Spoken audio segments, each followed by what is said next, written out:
Okay, we're going to do problem number 4. Here it is. Javier collects old computers and parts for his garage tech business. He starts his business with 3 old Macs, 2 old Dells, and 8 Chromebooks. He decides to trade some gear with a friend of his who hates Apple products. In other words, his friend doesn't like the Macs. Javier finishes this trade with 7 Macs and 4 Chromebooks, and apparently no Dells. He then gets to work fixing and selling the computers. He sells each Chromebook for $100. He finishes with no computers and $1,800. First it says model Javier's transactions. Transactions means trades and sales with a before and after mat. So this is going to be our before mat. This is what he starts with. And this is his after mat.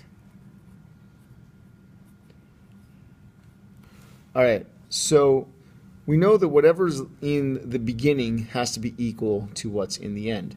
And we know that he starts with 3 Macs. I'm going to make this as simple and algebraic as I can. 3 Macs, 2 Dells, and 8 Chromebooks. We know that he finishes his trades with his friend, and he's got 7 Macs, and he's got 4 Chromebooks, and no Dells. We also know that he's able to sell these computers and that he gets $1,800. The last piece of information we know is that the Chromebook is actually worth $100. So, if a Chromebook is worth $100, then 4 Chromebooks must be worth $400. So I'm replacing the Chromebooks with their monetary value. And if we know that 7 Macs and 4 Chromebooks together make $1,800, then we can subtract 400 from both sides. It looks like this. 7 Macs plus $400 is equal to $1,800.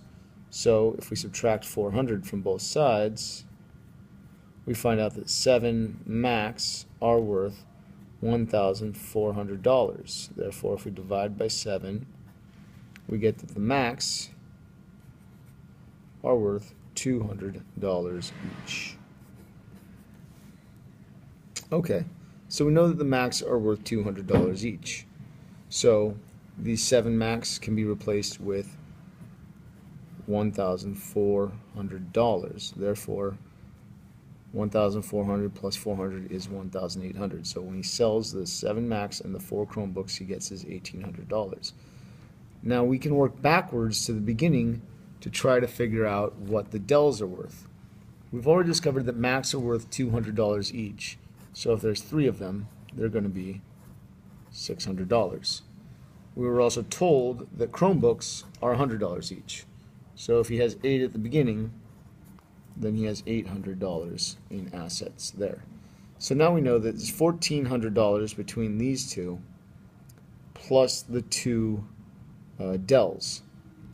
If he finishes with $1,800 and he starts with $1,400 in these assets, we can cancel $1,400 from both sides. 1,800 minus 1,400 is 400. And as we subtract 1,400 from this side, we're left with just the 2 Dells. So the 2 Dells are worth $400. Therefore, each Dell must be $200. Okay. So what information did we know? We knew number of computers.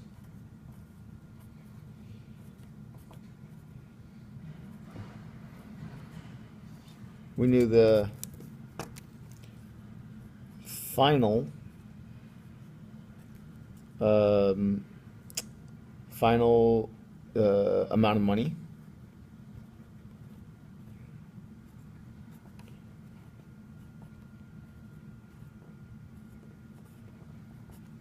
And we knew, and I apologize for not making another blank for this, clearly it needs another blank. And we knew the cost of the Chromebooks.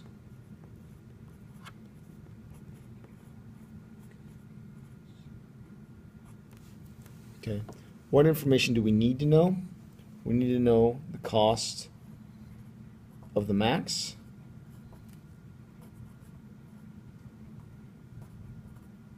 and of the Dells. How much do the Macs cost?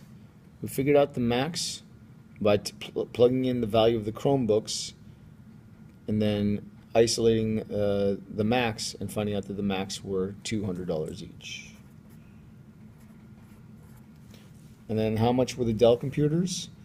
We substituted in the value of the Chromebooks and substituted in the value of the Macs to get $800 for 8 Chromebooks, $600 for 3 Macs, together being $1,400. We knew that if we remove those $1,400, we had 2 Dells being worth $400, therefore 1 Dell is worth $200. And that's it. Thank you.